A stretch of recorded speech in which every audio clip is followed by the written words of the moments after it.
दोनों के पास पैसा है। इल्जाम लगाना कैसा है, एगो सांड है एगो भैंसा है। ये दोनों जो लोग हैं, ये पवन सिंह और खेसारी लाल, इनके बारे में बात करना ही बेकार है, इसलिए कि ये लोग की बात भी पत्रकारों के विरुद्ध भी गड़बड़ सड़बड़ अभी उचित नहीं है। लेकिन मैं ये कहता हूँ कि कोई व्यक्ति किसी को गाली देता है तो उसका भी एक कर्तव्य होता है कि उसके विरुद्ध कानूनी कार्रवाई करे, है ना, या जिस तरीके से वो आ रहे हैं उस तरीके से आप भी आए। मेरा कहने का मतलब है कि जिन लोगों की बात आप कर रहे हैं वो लोग कोई बात अपने सोशल मीडिया के माध्यम से लाते हैं तो उनके ऊपर कानूनी कार्रवाई कराने के लिए भी प्रयास करना चाहिए। क्या कभी जो हमारे स्टार हैं जिनके बारे में वो दो शब्द बोलते हैं, ये लोग कभी किसी कोर्ट में गए? नहीं गए। क्यों नहीं जाते हो भाई? तुम्हारे पास क्या कमी है? और जिन स्टारों की बात करते हैं, ये स्टार भी पत्रकारों को गलत बोलते हैं। ये खुद जिनकी आप तरफदारी कर रहे हैं, ये लोग किसी के हैं? नहीं है। मैं थोड़े डरूंगा इन दोनों से, पवन सिंह और खेसारी लाल हो। मत पूछिए, मत कहिए ऐसा वैसा है, दोनों के पास पैसा है। मैं बोलता हूँ, सुन लीजिए, पढ़ लीजिए, इन दोनों का चरित्र बता रहा है। मत कहिए ऐसा वैसा है, कहने की जरूरत ही नहीं है, क्योंकि उतनी शिक्षा उन लोगों ने नहीं प्राप्त किया है। एक शिक्षित व्यक्ति के बोलने का तजुर्बा तरीका अलग होता है और एक कम पढ़े लिखे व्यक्ति का तजुर्बा तरीका अलग होता है। पैसा किसी के पास हो सकता है, पैसे को योग्यता से मिक्स नहीं किया जा सकता। बहुत कम पढ़ा लिखा आदमी भी बहुत बड़ा पैसे वाला हो सकता है और होता है। लेकिन मैं क्या बोलता हूँ इन लोगों के बारे में, मत कहिए ऐसा वैसा है, दोनों के पास पैसा है।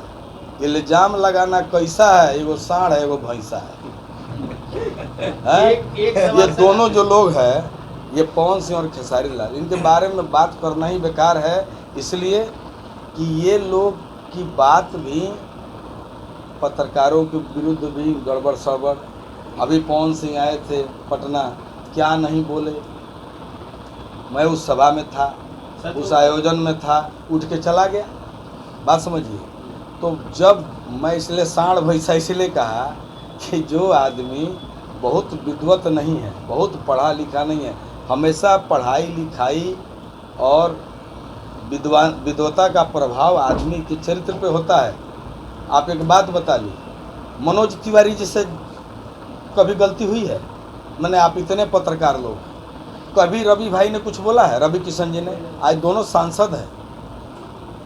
मैं विधायक हूँ, निर्दल विधायक हूँ। लोग तो बीजेपी से आए, मैं निर्दल हूँ। मैं सीना ठोक के कहूँगा कि मैं दल के बदौलत नहीं हुआ, मैं पहले निर्दल आया, बाद में दल ने हमको अपने दिल में बिठाया। आज 2 बार उस दल से भी विधायक हूँ। लेकिन ऐसा क्यों? कभी दिनेश लाल से बड़का स्टार है लोग। खेसारी लाल जी या दिनेश लाल जी में कोई तुलना है?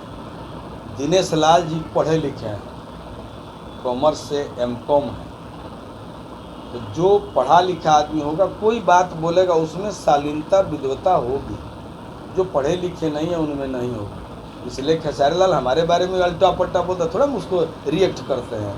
पवन सिंह तो गाना गाना ही छोड़ दिए, तो क्या हो गया?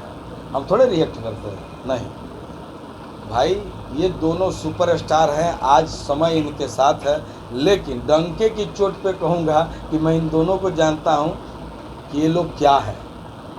सर, पढ़ाई लिखाई में ये लोग मनोज तिवारी और रवि किशन और दिनेश लाल जी की तुलना नहीं कर सकते। आज कोई आदमी, कोई मेरा पत्रकार मित्र नहीं कह सकता है कि कभी मनोज तिवारी जी के मुंह से कुछ गलत निकला हो। लेकिन ये दोनों लोग भी समय समय पे हमारे पत्रकार बंधु को कुछ ना कुछ बोलिए देते हैं।